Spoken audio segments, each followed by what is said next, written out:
So welcome. This is going to be our last College and Coffee event for this academic year. We will send out some information later to sort of get a bit more feedback and also get some suggestions for topics that people might be interested in for our sessions next year. So next academic year, we'll plan on running sessions on a monthly basis as well. If you want to, if you prefer, you can use a QR code on the screen, and that will allow you to access the slides on your phone. Some people will find some of the writing maybe a little bit small on the screen. There's a particular slide that I have that I know that the writing is too small already. I'll sort of just reference some of it from my slides.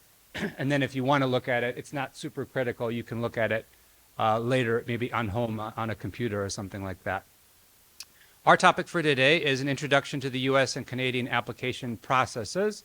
And if you're with our last session, I'm going to mimic the format that Ms. Chung used, which will be, I'm going to sort of go back and forth between Canada and America. I know that some of you might be interested in one country or the other, so that way you don't have to sit through half a presentation where it's not sort of relevant to you and tune out.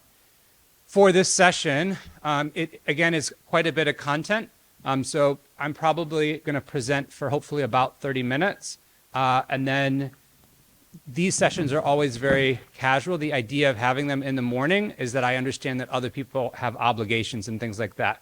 So if you need to get up and go to work or some other appointment, feel free to get up in the middle of the presentation. You won't hurt my feelings. But I will stop at about 30 minutes, and then if you really need to go, that's an even easier time for you to leave. And then we'll do Q&A. The Q&A is probably primarily going to focus today on questions about the US and Canada. And Ms. Ghosh will help me in that session as well. So just if this is your first session with us, some quick introductions. For our team, there's 4 of us. So my name is Michael Hirsch, and I'm responsible for the Qing and Song dynasties. I think we're not mic'd up, so I'll just point to people and people can wave. That's Ms. Ghosh. She's responsible for the Han and Ming dynasties. And then seated over there is Ms. Chung, and she's responsible for the Tang and Yuan dynasties. Our email addresses are included in the slides, so you can contact us. We work most closely with students typically in the last 2 to 3 years at West Island School.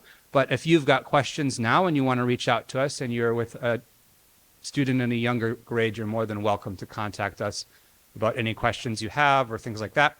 Additionally, our office is very capably supported by Ms. Kalyan. And so she's the one who sort of helps manage our schedules. And then we have a lot of documentation and paperwork that we need to submit to various universities, and she helps us manage with that workload. All right, to sort of start off things, I'm going to do just a basic overview,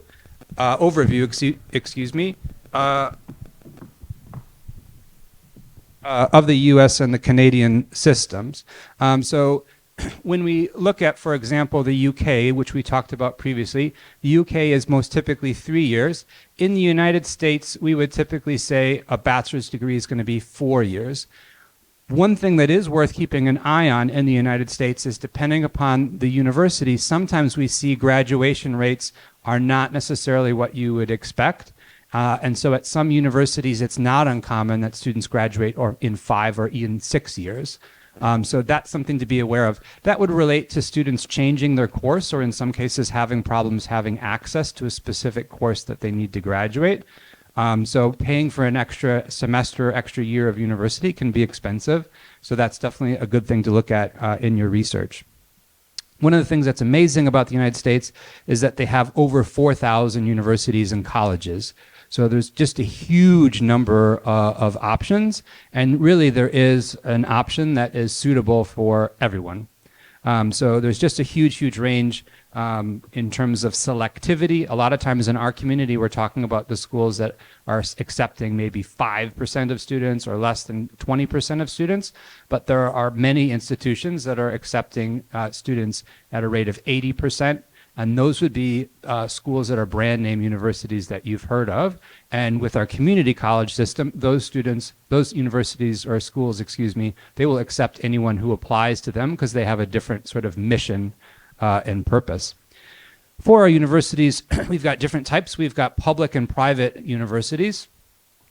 there's no difference in quality between public and private. Some private universities are better than some public, and some public are better than some private. The main difference is basically where the money is coming from. So a public university is subsidized by the state government, whereas a private institution is completely self-funded for the most part. There are some implications for this.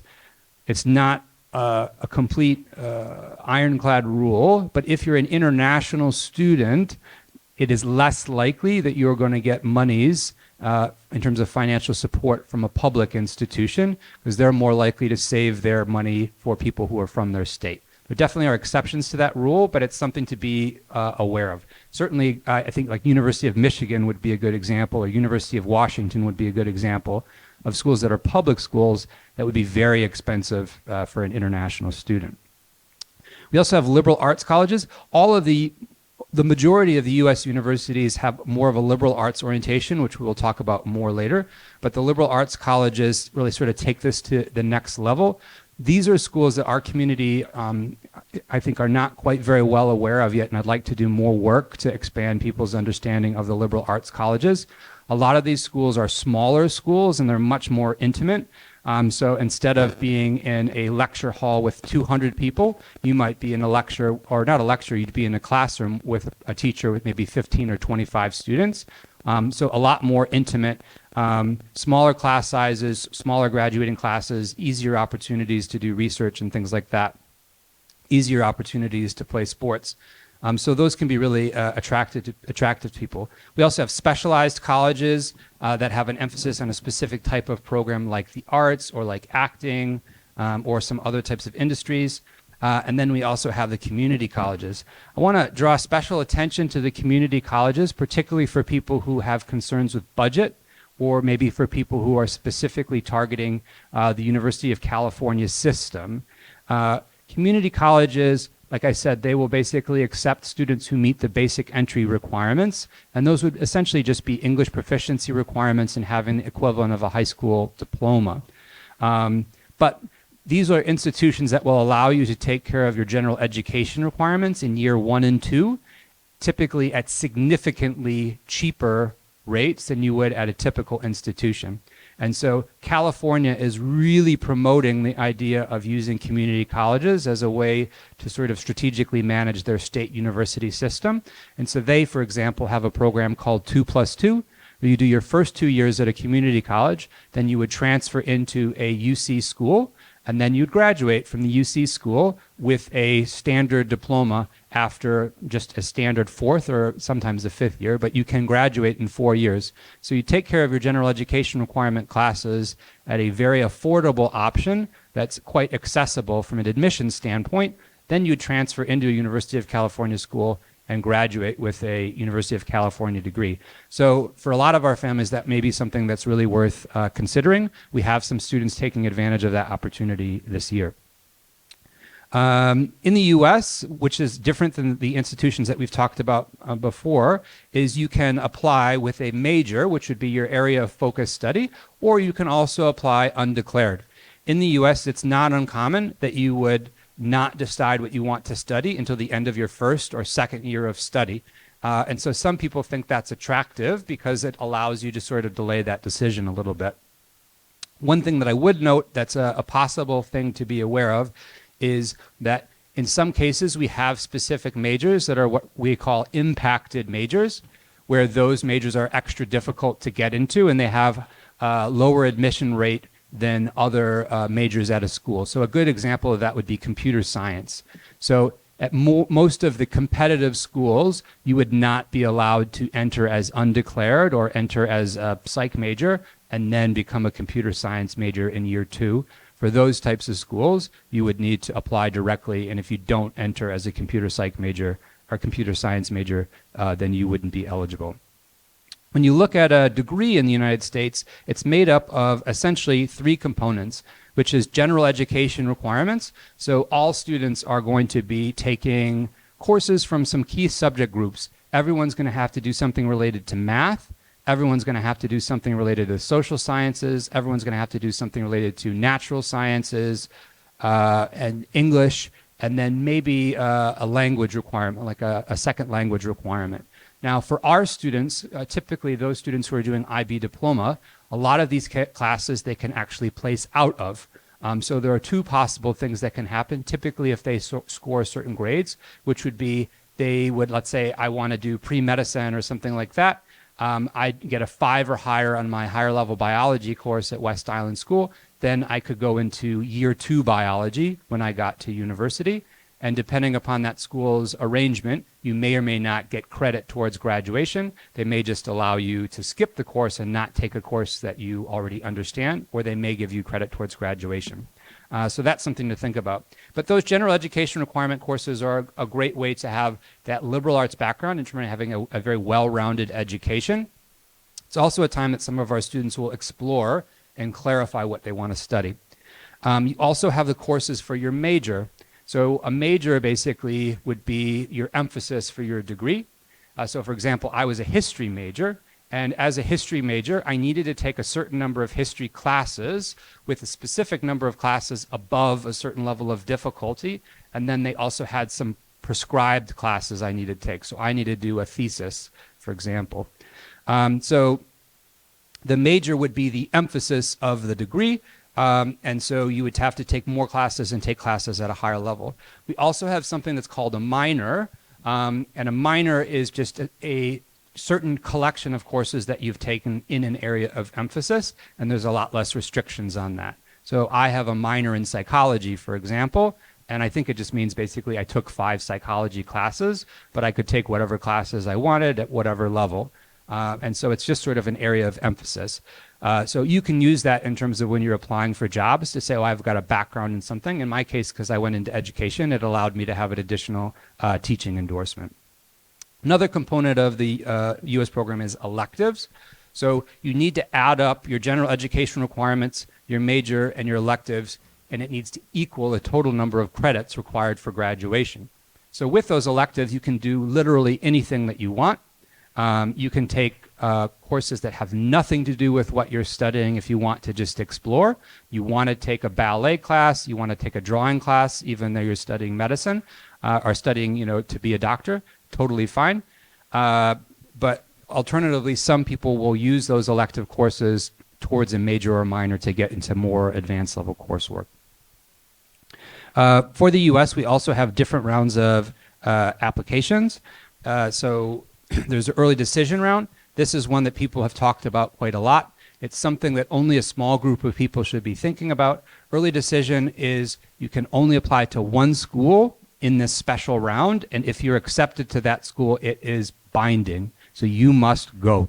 And that includes canceling out all of your applications all around the world. So if you applied early decision to school X in the United States and you got an offer from Oxford, you would not be able to go to Oxford. You'd have to honor that early decision agreement. The reason why people might do early decision is that students have typically a slightly increased chance of getting accepted. But the reasons why you might not want to do that would be you're not 100% sure in October what school you want to go to. Another major reason why you wouldn't want to do that would be if you've got financial concerns. So most people will get all of their offers from their universities and then evaluate the financial aid offering to decide what school is the best value for money and the best fit for them. If you do early decision, you're not able to do that. Another type of early application is early action. Early action is a non-binding application, and it's for students who are a bit more prepared, a bit ahead of schedule, and it just allows you to get an admissions decision earlier in the cycle. Both the early decision and early action rounds can result in you being accepted, rejected, or deferred. So if you're deferred, basically it'd say, you seem like an admissible candidate, we're interested in you, but we want to compare you to the rest of the things that we see in the traditional admissions round. So it's not good news to get deferred, but students who get deferred absolutely do get accepted at a later date. For regular decision, that would us be basically meeting our traditional timeline, which would be for us around December. And in most cases, people for regular decision will get their results back in March. When we talk about the United States, definitely are talking about fit. Fit is the idea that a university sort of meets your requirements, And there can be lots of different requirements in terms of quality of academic programs, having specific majors or specific courses, the size of the school, the location of the school. You know, when we talk about the United States, location is definitely something that some people, you know, want to think about in terms of certain states being in different locations. And again, being aware of the size of the United States.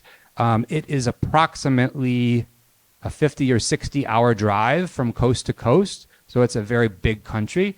Even within California itself, I think driving from Los Angeles to San Francisco would be like 12 or 15 hours.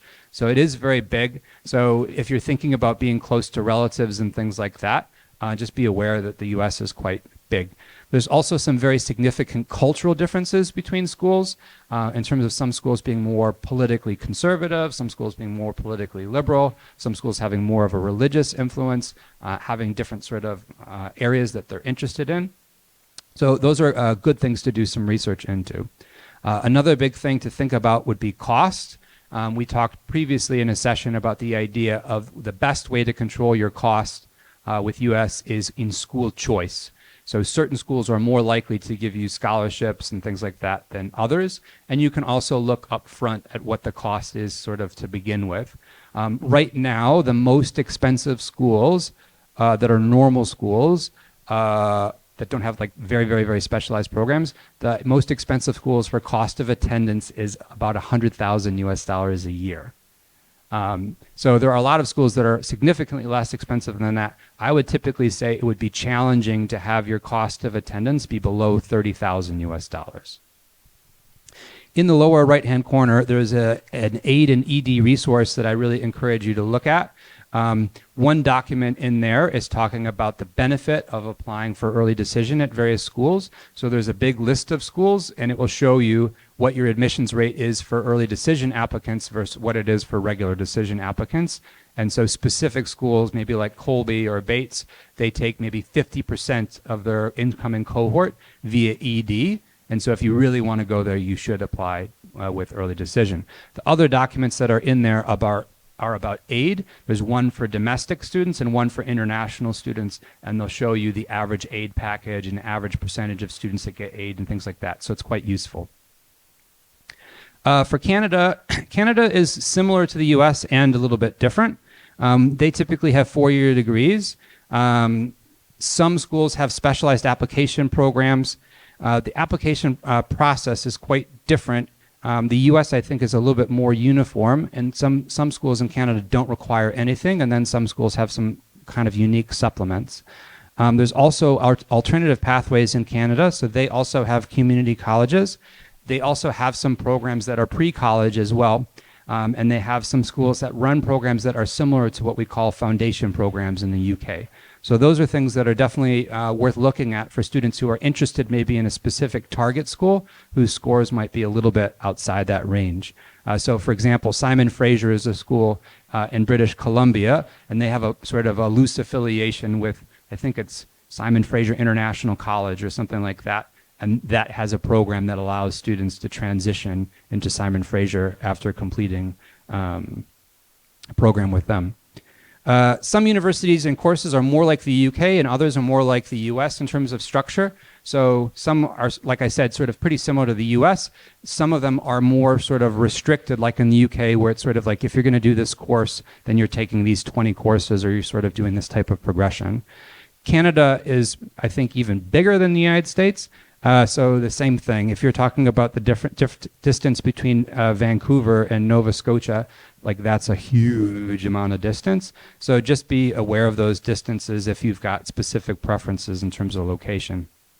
Canadian universities are going to tend to be a little bit less expensive than US universities, but you're also probably more likely to pay what the sticker price is. So there's less opportunities for financial assistance in Canada for non-Canadians. One thing that is of interest is if you are a Canadian, you're going to get local fees, which is attractive. But there's also, particularly in Quebec and some other places, if you're a French passport holder, you can also get local fees in Canada. So if you have that opportunity, that might be worth exploring. In terms of the application process, most of our applications in the US are going to go through something called the Common App. There's really a limited number of universities that are not on Common App. The two sets that come to mind would be Massachusetts Institute of Technology. They have their own application platform. And then the University of California system. So UC Berkeley, UC Davis, UCLA, et cetera, all of those schools, they have their own separate platform. But probably something like 99% of all universities are going to be on Common App. For that, you create your own account. Essays are typically required in the US, and I'll show that to you in a second in terms of the basic structure. The schools that are sort of more inclusive, they will maybe just have the main Common App essay, whereas the more selective schools are going to have typically what we call supplemental essays. And so that's something to be aware of when we're planning our application process, because if a student is doing lots of applications, then they will also have lots of essays. So you could have 2 to 3 essays for each additional school that you're applying to, which can create quite a bit of work. In addition to the essays, we also have teacher recommendation letters. And then standardized tests are recommended if you're considering US as your first choice. I'm going to go into standardized testing a little bit later in another slide. But I wanted to show these. These are probably a little bit too small for you to read. You can look at them later, but I just wanted to give you sort of a basic idea, so I'll just sort of pick and choose. So for the Common App main essay, these are the essay titles that students can choose for the next application cycle to start in August, September 2025. They have 7 options, and then they choose 1. So they don't have to do all 7. But if you look at these, they're really quite different than what we talked about in terms of a personal statement. A personal statement is essentially a persuasive essay to say, this is why I'm prepared to study chemical engineering, and if you accept me, I'll do very well at your course. The US process is more holistic. We're not thinking just about you in the classroom. We're thinking about you as a member of a community. We're thinking about you as a future alumni. We're thinking about you as a member of a campus. So questions would be things like, the lessons we take from obstacles we encounter can be fundamental to later success. Recount a time when you faced a challenge, setback, or failure. How did it affect you, and what did you learn from the experience? Or discuss an accomplishment, event, or realization that sparked a period of personal growth and a new understanding of yourself or others. So very, very different sort of vibe and tone than what you would see with the UK or Hong Kong. Now, this one's really too small. I know that you can't read it, but I wanted people to just think. One of the other things that we were talking about before is fit. So University of Chicago is a very famous school, particularly famous for economics. And if you look at their questions are funky, right? And so it's a good thing for you if you see these University of Chicago questions and you say, what? Is it getting you excited? Is it something that you want to answer? Then maybe you might want to be a part of that community. Whereas if you look at it and you think it's crazy, then maybe you don't want to be part of that community. And so our universities, when they have those supplemental questions, they're using that as an opportunity to learn more about you, but they're also using that as an opportunity to tell you about them. So exponents and square roots, pencils and erasers, beta decay and electron capture, name 2 things that undo each other and explain why both are necessary. Where have all the flowers gone? Peter Seeger. Pick a question from a song title or lyric and give it your best answer.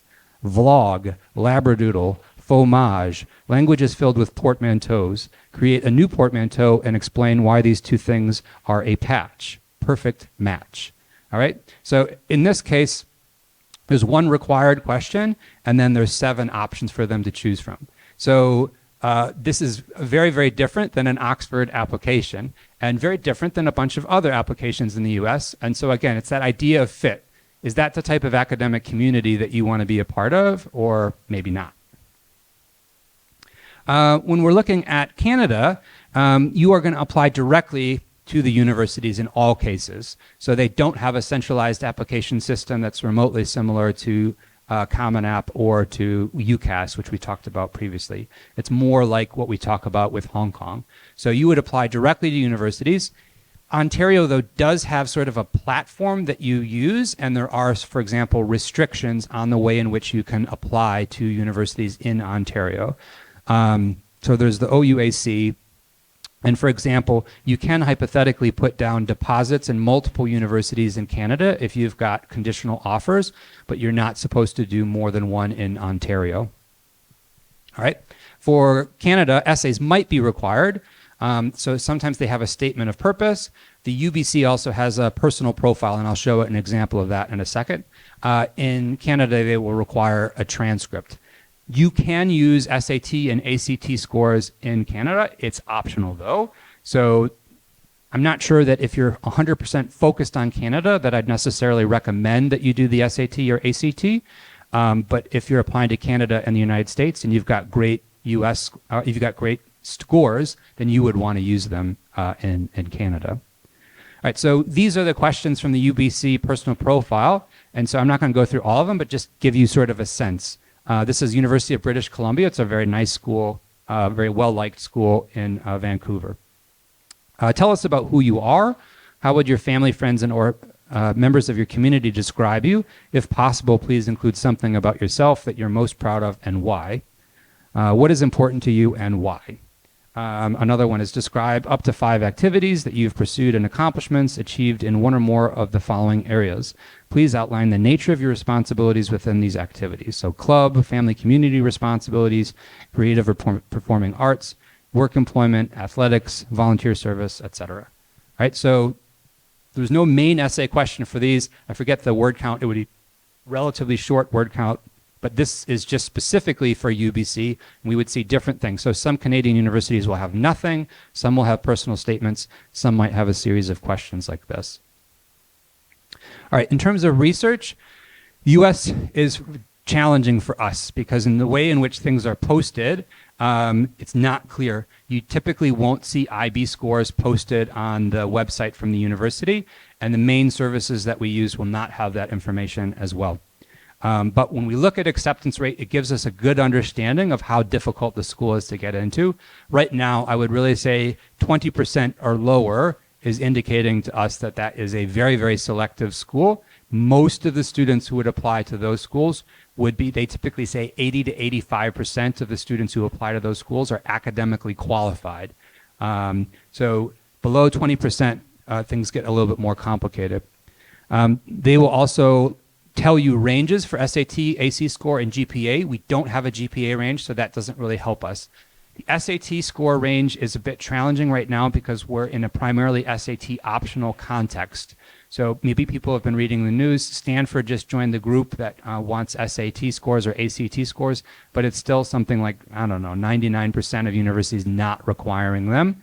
But as a consequence of that, that means the only people who are submitting SAT scores are people who've got good scores. So those SAT scores or ACT scores are quite inflated compared to where they were 10 years ago.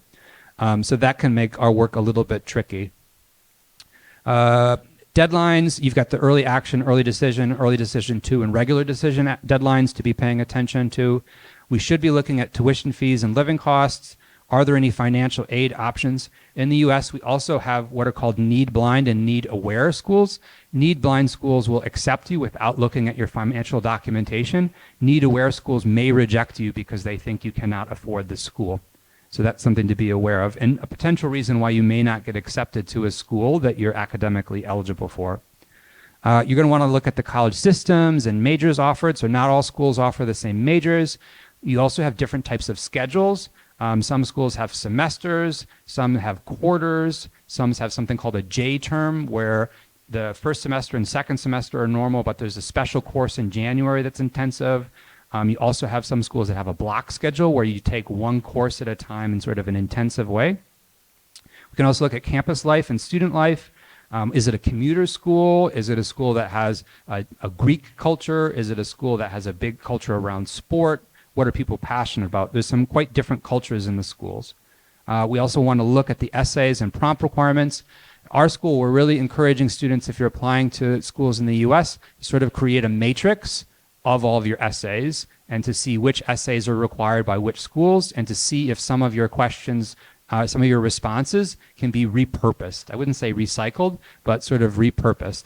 Some questions like a why us? Why do you want to study at Stanford? That needs to be a super, super specific essay where you get into very granular detail about the facilities they have, the programs they have, the professors they have, the courses they have. And so that should not be like, I like that part of California and I want to go to a football game. It needs to be very granular. We talked about location already. Other things to keep an eye on would be there's now a thing where all schools need to have something called a net price calculator, and I would encourage you to use that earlier in your research process. So you just Google name of school net price calculator, and then it will allow you to enter into that sort of calculator information about your situation, and then it will give you an estimated amount of money that you would pay. So it will ask you about how much money you make per year. It will ask you maybe how much money you have in savings. The more annoying and the more questions it has, the more accurate the estimate will be. The less questions it has, the less accurate it'll be. But it'll give you a basic ballpark number. There are things that are surprising. So for example, Stanford is very expensive, but if your family makes less than 150,000 US dollars a year, then Stanford is free, right? So using those net price calculators can be a really helpful thing. Another thing that I want to promote more, which I think we need to have more visibility with at West Island, is the completion of FAFSA and the CSS profile. These are the ways in which you will get aid in the United States in most cases. FAFSA is for US citizens, and it's for loans from the government, so subsidized loans from the government, and it's also for grants. So grants are free aid. They give you money. You don't have to give it back. Whereas the loans would be loans at a favorable interest rate and or a subsidized loan where you don't have to pay interest on your loan while you're a student. The CSS profile is for everybody, and the CSF profile is more for private schools. And so you would want to complete the CSS profile to find out whether you are eligible for financial aid at a private school if you're an international student. We encourage people to have those complete they open in October, and so the earlier you can start, the better. They will be a big hassle, and you'll have to gather up sort of complicated financial documentation and tax documents, and they look at not this year's taxes, but they look at the prior year's taxes. These are some recommended research tools. So Big Future is from the College Board. The College Board is the publisher of the SAT and the AP tests, but they have quite a good research tool. I've highlighted the FIS Guide, which I really like. The FIS Guide has narrative paragraphs. Like, it's not a paragraph. It'll be like sort of 3 pages about what this school is like and sort of how it's unique and how it compares to other schools and what makes that school specific. The other thing that I really like about the FIS Guide is that it will call overlaps. And so it'll say students who typically apply to X typically apply to these other schools. So it's a good way to build your list and find out about schools that maybe you've never heard of before. Unifrog is the platform that we use at our school. So you have a subscription to that. So that's what we're using in our class. iPads is from the national government, and that one is like very nerdy, granular sort of data type stuff, but it has cool things in there about like crime statistics for different campuses. It has cool information about like how much average debt does a student have. It's got tons of information. So it's kind of like the nerdiest one, but I'm a nerd, so I like it. Another one that I think is cool is the Colleges That Changed Lives one. That's from a book that someone wrote about some really amazing sort of smaller liberal arts schools. So that's worth checking out. They have a book and they also have a website. US News World Rankings, I think that is a mixed bag. So if it's a place where you want to start your research, it can be an okay place to build your list. And they also have some sort of smaller lists besides their main rankings. So for example, if you know that you have got family in a certain region and you want to look for schools in the region, they have some sub lists for that. They also have lists for like schools that are on the rise. They have schools that are focused on business. So if you start some of your research there, I think that that's okay. If that's where you finish your research, I think that's a bad idea. So I would not say, oh, go to school X because it's ranked 17th. Don't go to school Y because it's ranked 20th. That doesn't mean that school number 17 is better, and it certainly doesn't mean it's better for you. Another resource that some of our community is interested in is the Campus Pride resources. It's for students who are LGBTQT or students who are sort of concerned about those issues, and it basically highlights schools that have better services and are sort of more open to those types of communities. The United States is a very diverse place, and so some campuses would be places where people are very comfortable, and other campuses, they would have rules prohibiting certain types of behavior and things like that that would make other people uncomfortable. So good to go to a school where you're wanted. Two other things that are sort of deep dives that I would say might be worth looking at. College Essay Guy, they have a website, and they've got amazing, amazing, amazing resources for how to rate good university essays. So they've got a huge process about sort of the general essays, but they also have things, for example, like here are the University of Chicago prompts. This is what those questions are really asking. So they give sort of guidance on how to respond to supplementary questions from a huge number of universities. They also have a podcast series that is really, really good. And so if you want to learn, you can learn as much as you want. Another thing that I think is interesting, I did it so that I could recommend it to you. It's a course from the University of Pennsylvania, and it's through Coursera, and it is supposed to be like 24 hours, and it goes through the whole entire university application process, and it interacts with like 4 different universities and their admissions officers and talk about what they value, and sort of goes through everything. You can watch it on your phone, and you can listen to it as a podcast sort of if you want. If you're comfortable in English, you can definitely speed it up to like 1.5 or 1.25 in terms of speed. So I think I finished it in about 12 hours. It's a lot of information, but it's really, really good. The only thing that I would say with it is it's a little bit outdated. So when they're talking about the SAT, they're talking about it out of 2,400 points, and it's no longer out of 2,400. It's out of 1,600 again. And then they were talking about how shocking it was that UCLA got 90,000 applications. Now they have 170,000 applications. So it's a little bit outdated in terms of some of the specific information, but the conceptual information and the general information is really excellent. For Canada, it's a little bit more straightforward because remember with the US, we've got 4,000 universities and colleges. Canada has quite a few less. So our students really look at a more limited number of universities typically in Canada. The entry requirements are going to be typically more clear, particularly for the prestigious schools, the more selective schools in Canada. Like McGill will tell you how many points you need for a specific course. University of Toronto will tell you how many IB courses you need for a specific course. We have the Unifrog platform, and then we also have some resources from the Canadian government. You need to look for the subject requirements. For the US, we don't have explicit subject requirements because you can apply undeclared. They will sort of be looking for things, but it's not explicitly required. Whereas in Canada, there can be courses that are explicitly required, and we might see that for chemistry, for engineering, for example. Additionally, for maths, specific schools prefer the AA course over the AI course. So McGill doesn't like AISL, for example. So we do need to be a little bit careful about that. Canada, like the United States, we need to think about the size of the university and the city and sort of the location. There's different types of weather and different levels of population density and diversity in different places in Canada. When we're talking about admissions in the United States, we talk about the idea of holistic review, but that admissions really sort of functions in slightly different ways depending upon how selective the institution is.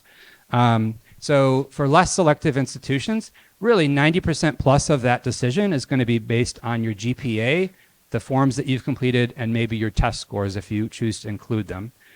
So some schools that are accepting, 70%, 80% of students, they may literally have an algorithm. And for a US student, they say, if you multiply your GPA times your SAT score and it's bigger than X, we'll accept you, okay? So in those cases, the essays, the recommendations, your activities, honors, and awards are sort of more tiebreakers. They're a little bit less mission critical. When we talk about the more selective schools, then it's going to be primarily quantitative still. So GPA, predicted grades, forms and fees, and test scores are going to be really important. But they have a lot of students who are applying who are academically qualified, and they have more that are applying than they can manage to accept. So they are going to put more emphasis on your essays, your recommendations, your activities, honors, and awards. Now, when we get to the most selective, then it sort of functions a little bit differently. It is assumed that you will apply with elite grades and elite test scores. Getting a perfect 45 score as your predicted grade, getting a 1600 on the SAT or a 36, that is no guarantee of admission for these schools. Instead, you would be in the good enough category to go into the maybe pile.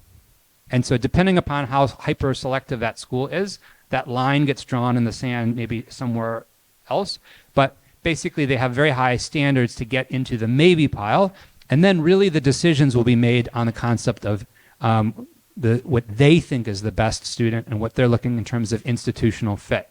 So MIT is looking for a different type of student than University of Chicago is looking for, and that is looking for a different type of student than Brown is looking for.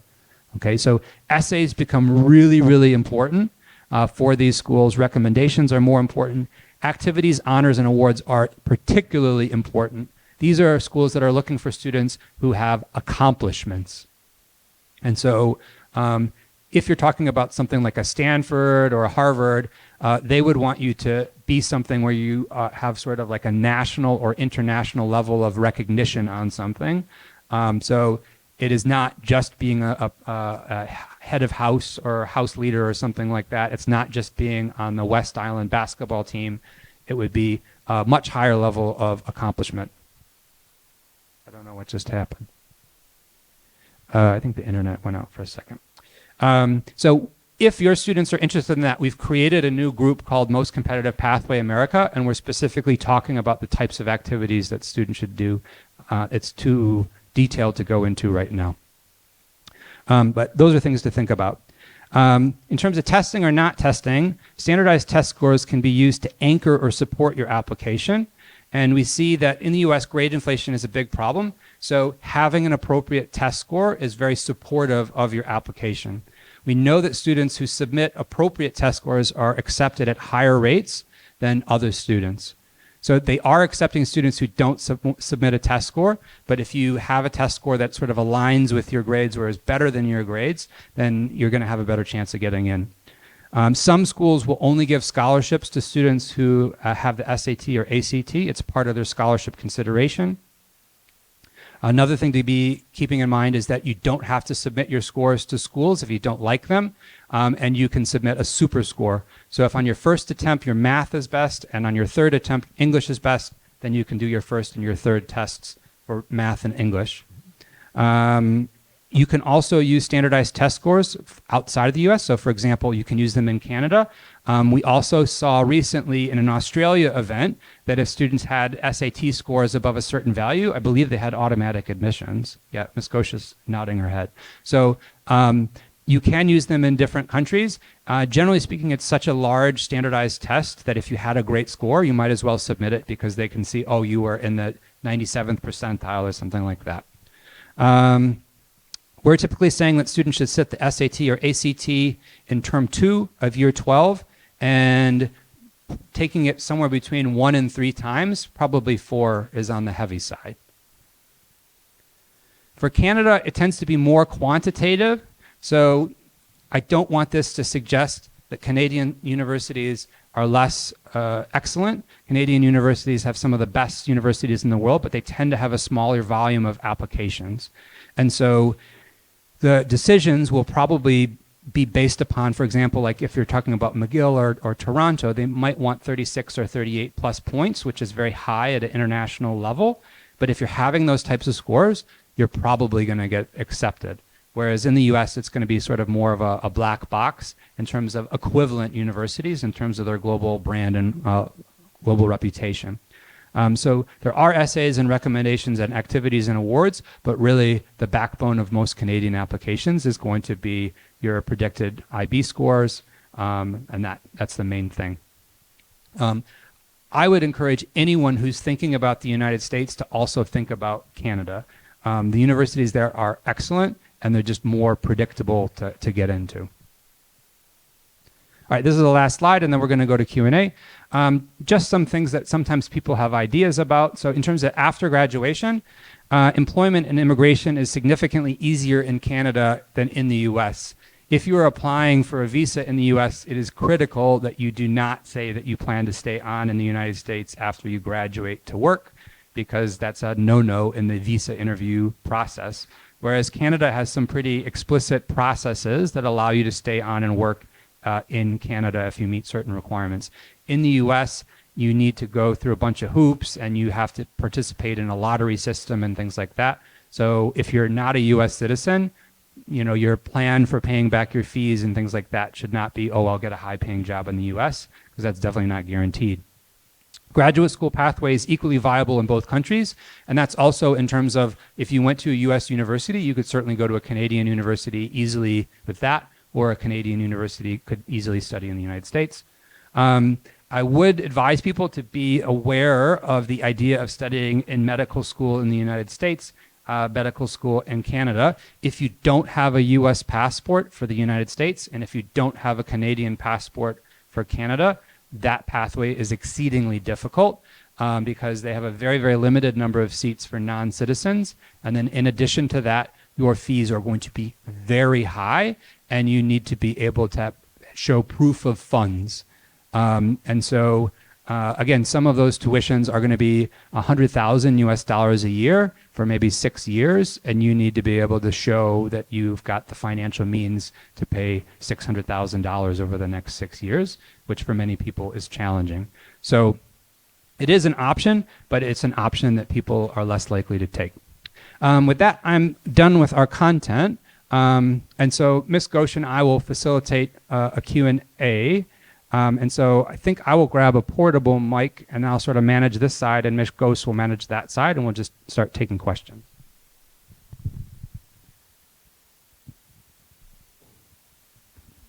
Hi, thank you very much for that. I'm wondering if you have any information about the Canadian scholarships and aid. I saw there was quite a bit on the US. Yeah, so in Canada, there definitely are options for scholarships. A lot of the scholarships in Canada are scholarships that you apply directly through the university at the point of application. So it would be like a named scholarship, like the President's Scholarship or something like that. They tend to be very selective.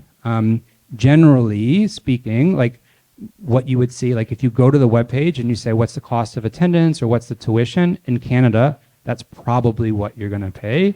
Whereas in the United States, it wouldn't be uncommon that if you applied to, what's that school?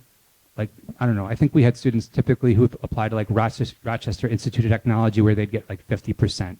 Like almost everyone would get 50%, right? So that's still going to be a lot of money, by the way. But in Canada, typically what's posted is much more similar to what you're going to end up paying. They do have scholarships. One thing to be aware of with some of those scholarships is that you need to apply earlier. And so like if you're applying for a specific scholarship of University of Toronto or UBC, then it happens at the point of application, and you're not applying for it in like March or February, but you're applying at the beginning. Yeah.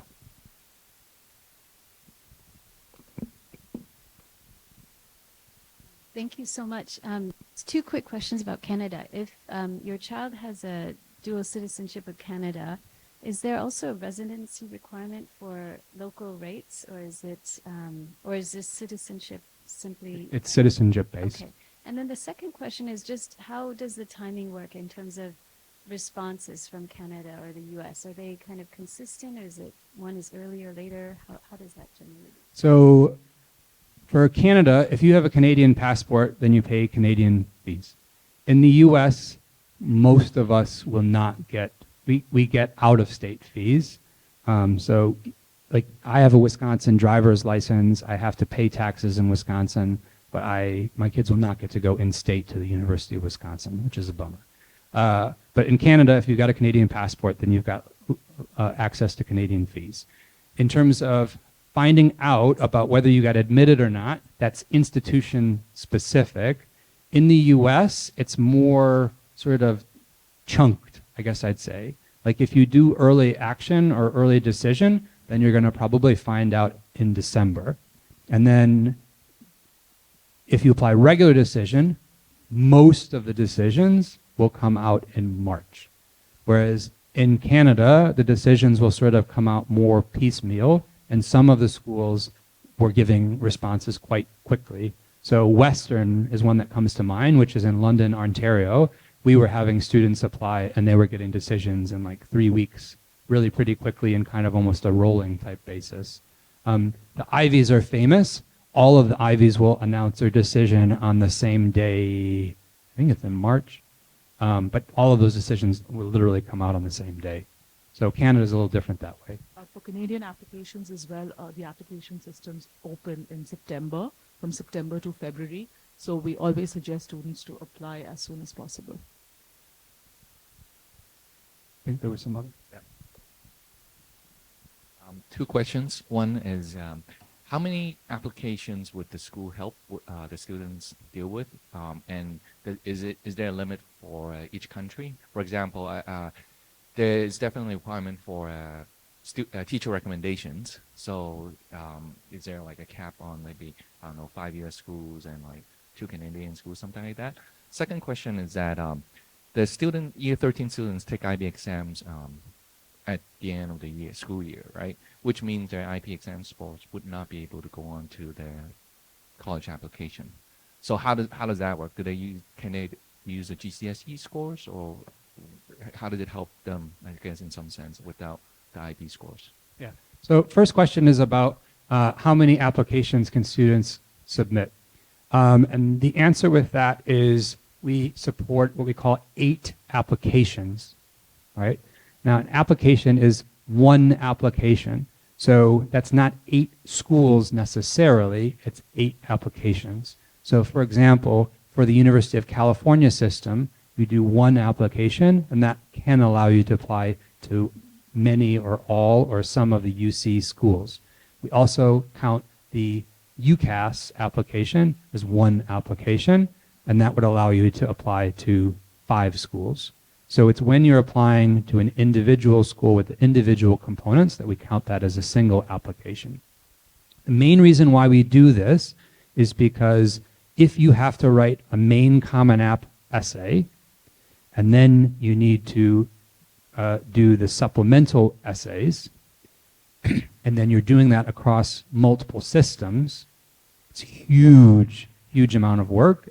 And what we'll see is that the quality of what the students are doing is coming down, and it's having an impact on their well-being and having impact on their school-based performance. So sometimes we can have conversations for very specific reasons for why a student may want to have an additional application, but the best number of applications is to do as few as possible, because that allows you to have a life, to spend time with your family, to spend time with your friends. And so sometimes you hear these stories where people apply to, I think somebody applied to 150 schools this year, which is silly. It doesn't make any sense. They're not interested in 150 schools, right? So the vast majority of those schools they've got no interest in going to at all. So it means that they didn't receive appropriate support and they wasted a lot of their time. So we will support up to 8 applications, and in some cases, students have very, very specific reasons why we might allow additional. Second question is about the idea that our IB exams are sat in May, and the awards don't come out until July 6th, but students will have been accepted to university already. So in Canada and the United States, you will apply with a transcript, and so they will look at your grades, which at West Island will be your grades from year 10, your IGCSE grades, your grades from year 12, and then a predicted grade. And so our teachers in September will issue a grade that's called a predicted grade, which is these are the grades that we think the student will get on July 6th. Now, in the UK and in Hong Kong, they can be very rigid, and they can say, yes, you can come if you get 36 points, and then if you get 35 points, they say you cannot come. Typically in Canada and the United States, we would not see that level of strictness. So if you dropped a lot of points, hypothetically, you could lose your offer, but it's more likely that you might, for example, not be able to be in the honor school anymore. It's more likely that you'd have to meet with the dean and be on an action plan and be on probation or something like that. If you were predicted 42 points and got 38 points, you're not going to lose your offer in Canada or the United States. Sorry, just one more question. There's no GPA in West Island, right? It's just, so how, is there like a conversion table? We could hypothetically create one, but it doesn't make sense to, because first of all, we've got 3 different types of credentials. So we've got IGCSE boards, and then we've got BTECs, and then we've got the IBDP certificates that can be part of the CP or part of the different credentials as well as the IB diploma. But the schools that our students are applying for, they are very familiar. In Canada and the US, a little bit less so with the BTech. So we're doing some work with helping those schools. So when those schools come, then I typically will talk to them about our extended engineering program. And we've created sort of like a subject briefing to explain that. So we do have students who are using BTechs via the IBCP and the international diploma to get accepted into Canada and the UK, but that's a little bit more complicated, and we need to sort of look at what schools we're applying for.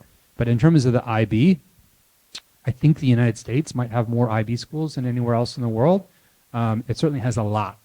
And so the universities that would be on our list, they would be accepting students with IB diploma every year. They may not have a super nuanced understanding, but they know it's a very rigorous credential. They know it's a very strong college preparatory credential. They have a strong understanding of what good grades are, things like that.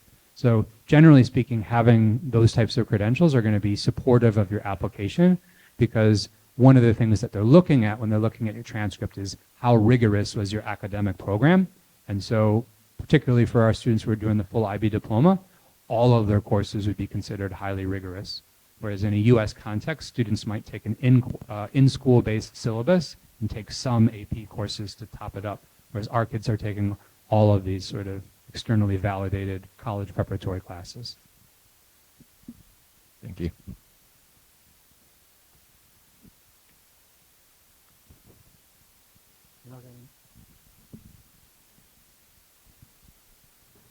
Yeah, thanks for this event. My first question is, for example, for ESF students with the US passports, will he or she be treated as, or will be put in the pool of US students or in the pool of international students?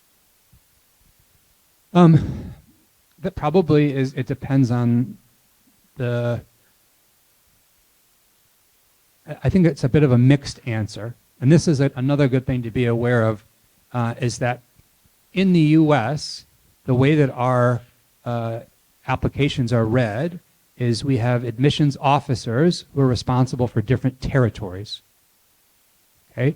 So, for example, for UCLA, one person would be responsible for like 3 counties in California, and that would equal a total number of like X expected applications. Now, another person would be responsible for the Midwest. Another person then maybe would be responsible for Southeast Asia or something like that. So they're responsible for different regions. So when our students apply to a school in the US, the person who's reading your application is reading all of the other applications from Hong Kong, for sure. And they're also reading all of the other applications from West Island School. So that person will be reading you, and your context is West Island, an ESF school in Hong Kong. That's your context. But in terms of other things, your status, your status would be a US citizen. But they wouldn't have different admissions requirements for US citizens compared to non-US citizens. So it's not like it's easier for US citizens to get accepted from Hong Kong or more difficult. You'd face the same challenge. Yeah. So I have another question is, how many students typically apply to US universities at West Island School? I would say, and maybe Ms. Ghosh can help me with this, I would say that at West Island, it's most typical for our students to use the US as a reach.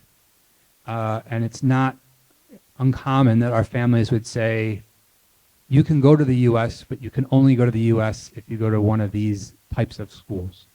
So sort of our stats are a bit skewed in terms of, and that's one of the things that's a bit challenging for us, is that most of the kids who are applying to the US have sky-high scores, and they apply to a relatively small list of schools. So I think we say that about 10% of the graduating class typically studies in the United States, but a higher percent would apply, maybe 20, 30%? Yeah, we would have around 30 students applying Yeah, to the so US. maybe 20 or 30% might apply, but then like 10% will end up attending. Yeah.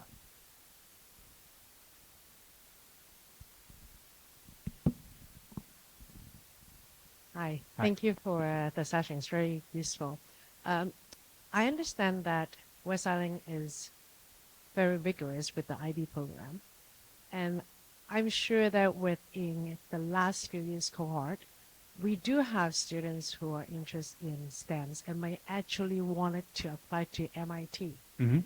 Based on my own research, I have not seen West Island student be accepted to MIT. I'm pretty sure there must be someone within the last few years that we have students apply to MIT. Can you share with us, based on your understanding, what MIT is looking for? For sure, it's beyond just academic. It's more holistic. Mm. What is missing from those students whom you have come across with, whether it's from West Island or from previous schools that you have enrolled with? What are the missing ingredients, or what sort of ingredients students who got accepted to MIT, or ingredients that are missing from those applicants who did not get into MIT? Sure. So I have a couple things to say on that. So first of all, MIT, Massachusetts Institute of Technology, is one of the most difficult schools to get into the United States. Their acceptance rate is hovering around about 3%. So it's about as difficult to get into as anywhere. So, you know, in our region, like when we talk about Hong Kong and like Thailand and Singapore and like other things like that, there are definitely years where no one from that country would get into MIT.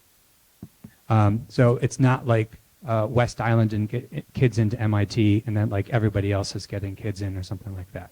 So because the acceptance rate's so low, we will see that obviously there's very few people that are getting in. I would say that MIT in particular is a little bit different than some other universities.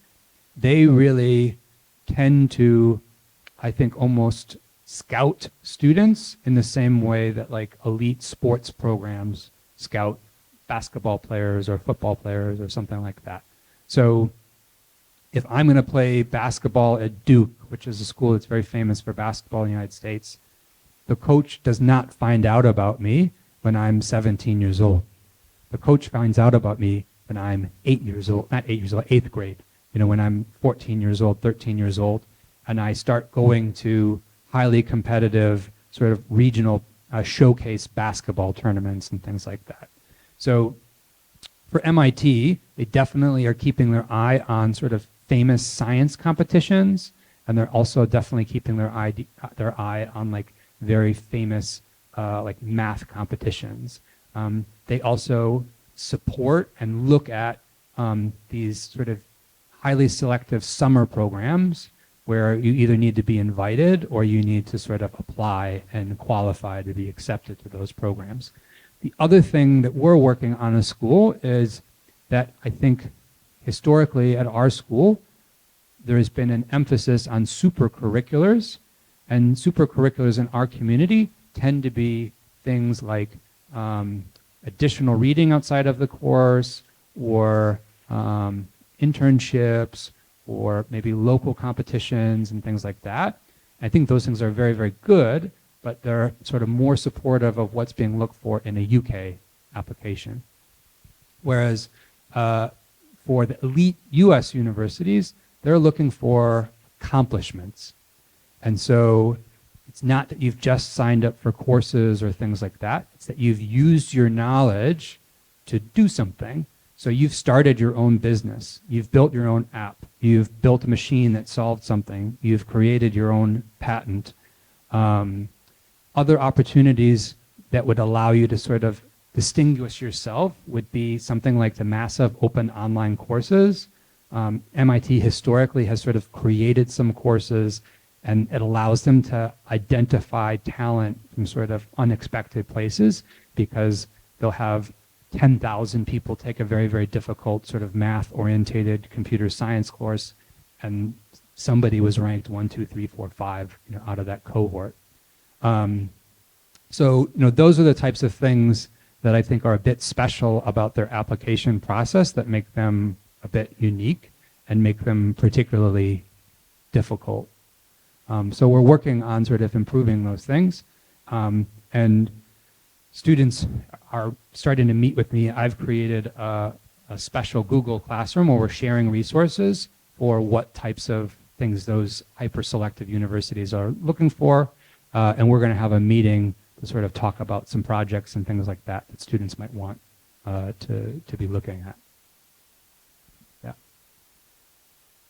Where are we at on time? Okay, we're a little bit over.